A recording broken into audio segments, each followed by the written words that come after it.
So you have to remember that today really is still like the best of all. It's the best time. It's always kind of the best time ever to develop style, because you have much, much more opportunity to get hold of things and to work through things. Just in the way that even if, cinema or film is not in a good place right now, it's still the best time ever to be interested in films, because you have the whole back catalog of everything. You have access to a lot of the things that you would not have access to before. There's no need for despair. There is no other way to relate to it now, that it's now a fact of life. But an awareness of what's gone missing is precisely what is needed. I think that you do need to seek things out in person when you can, and to slow things down and to have more intentional relationships to the things that you wear.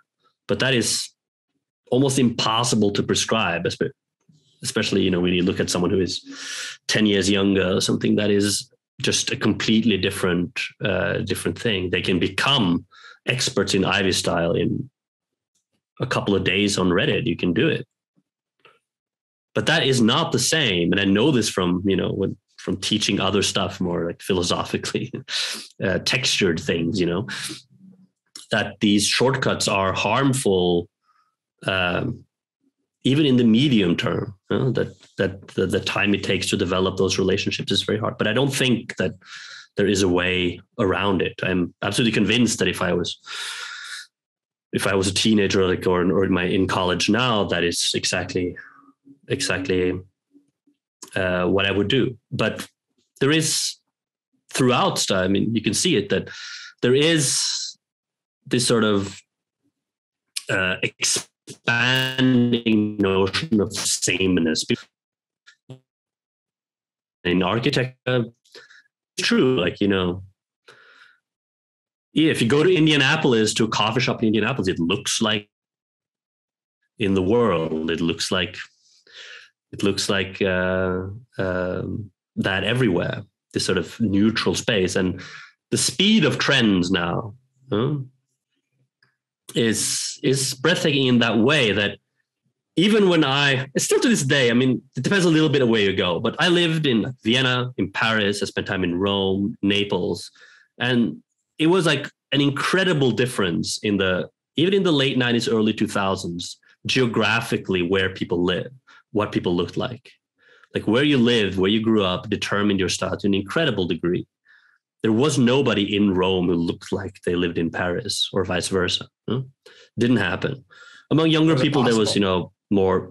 It wasn't possible. You couldn't get the stuff. There was a little bit among younger people. They were but every country had its own twist on it. Famously, the discussion around French ivy and what the hell that is. But part of it is that you couldn't get the actual stuff that you saw and wanted to get, so you had local versions of it popping up everywhere, like the Paninero style in Milan, and this sort of 80s version of sort of Italian mod, or Italian sort of Italian ultra, like soccer fans culture and all that stuff. All that's had regional inflections, a bit like dialects in terms of style. That really has disappeared. If you go to Paris, you see it in older generations, but it's very, very close. There's a vintage store that's fantastic that opened up in Oslo during the pandemic, where I spent a lot of time. They sell the exact same stuff that you can find in a vintage store in Milwaukee, or more famous one, like Wooden Sleepers or something. They sell the same kind of LL Bean stuff, the vintage sweatshirts with Wichita State on it or whatever. For some reason, that is now sold in Paris, in London. And that's been just in the last couple of years that has started. So there is a danger that the speed with which sameness spreads. But you see that throughout the culture, where the idea, even for instance, when was the last time a musical artist emerged where they were from was foundational to the way they sounded. I mean, in rap music, it's still true, I think, but only vaguely. I mean, there isn't that big of a difference between like the latest rappers from Atlanta or Chicago. They sound very, very similar. So even there, you see this sort of nivellation. We see that, yeah, where you're from no longer matters in that way. So the internet is the actual cultural space. And we live in a moment where I think a lot of people are trying to recapture a certain sense of place in what we eat, in what we drink, in how we think, and so on, but not really being able to. And I think style will perhaps follow suit, but I'm not sure what that would be like, you know. What do you think that's perhaps is the incorrect term, but what do you think it's a reaction to in our current cultural moment? Because what kind of reaction are sort of possible to this type of pervasive sense of sameness? It seems like for a lot of people, it's been a refuge in the past. Do I understand this correctly? Yeah, refuge in the past. Yeah, one reason is like a full sort of trad approach is sort of a sort of a bad answer, but understandable one to this problem. Huh? That you reject modernity. What's the meme? Like reject modernity, embrace tradition. Yeah, in this type. Yeah, and that is like a real deal, and you can make fun of it or so. It is funny, but it responds to a real felt need that this type of wider spread indistinction in style is felt as a deficit. So people want that type of, or people long for, or at least maybe in food, it's clear, like the vehicle, like the locally sourced and all that type of, that vehicle for consumption is like all conquering in that sense. But even there, that's like kind of the same everywhere. And style can only do that, or they can sort of double down. It can sort of accelerate the trends, which we have seen, like this sort of micro trends. I'm not going to download TikTok ever, but I see that this is the vehicle where, like, I hear from friends who say like that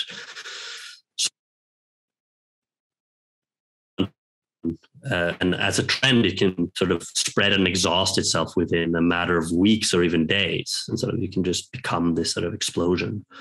And, you know, that type of chaos is understandable, but it's not, you know, there's no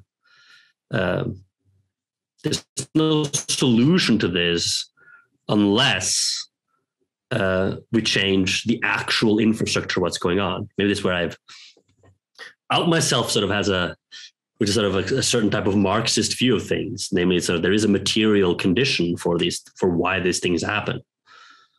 It does not matter in a many sense where you live anymore in a very sort of specific economic sense. The reason for anything being where they are have disappeared. They've been undermined economically, socially, and politically. And when that infrastructure disappears, it's very hard to rebuild it or pretend that it's still there. You know, the reason why our work lives looks like it is not because we have, you know, decided for that to be so, but because anything that tied economic activity to a place has been obliterated by the revolutions of international capitalism, its supply chains, etc. Nothing belongs anywhere anymore. Anything you buy travels around the world 2 or 3 times. We know this now. We still haven't kind of realized it in an existential way, I think. But anything we buy is now is completely deracinated, doesn't have any connection to where you buy it and how you consume it. And that is going to cause sort of a cultural crisis and the reactionary responses that we're seeing, you know, don't you think? That is my explanations anyway, of what is going on. I would posit something. I don't know how accurate this is. I'm still a novice very much a novice in menswear, but it seems like there could be an element of culture exhaustion. So because we don't know where we are going, we take refuge in the past. And it seems like this has been, I've been speaking with people who are involved in menswear industries. For example, I spoke with Stefano Cao, who is an Italian tie and accessory maker. And I was asking him about the future of menswear. And he was suggesting that part of what's going on now is there's this return back to the past because we're kind of creatively exhausted. And so you're seeing more and more people, shops opening up that are offering, bespoke options, which was something that was much, much more common in earlier parts of menswear, for example. So I'm just wondering is this because we don't creatively know where to go at this point, or there's just so much of everything and it's not, as you suggested, tied to a particular place? We don't know where to go, so we just go back. I don't know if that's accurate, but I seem to have a sense of that. Yeah, you can repeat the last part of what you saw. I heard about the bespoke options that your friend has started to expand into. Yeah, like more specificity. Or that he's just noticed there's kind of like a current trend in menswear. But I was just suggesting that it seems like because of cultural exhaustion, because we don't know a way to go forward creatively, that we are taking refuge in the past. So I get that sense that might be what's happening in menswear. I don't know what your thoughts on that are. I'm not sure if it's in the past in a very sort of specific sense. I mean, there are, like you said, like if you want something specific now in menswear, if you want a particular type of lapel or you want a particular detail, you can now. It's probably never been easier to get it. It's not that long ago where it was almost impossible to find even higher waist trousers was like almost impossible to find unless you went actually bought 40s or 50s vintage or something. And now it's like an option that even mainstream-ish made-to-measure services or made-to-order services have them now. I think this is simply a consequence again of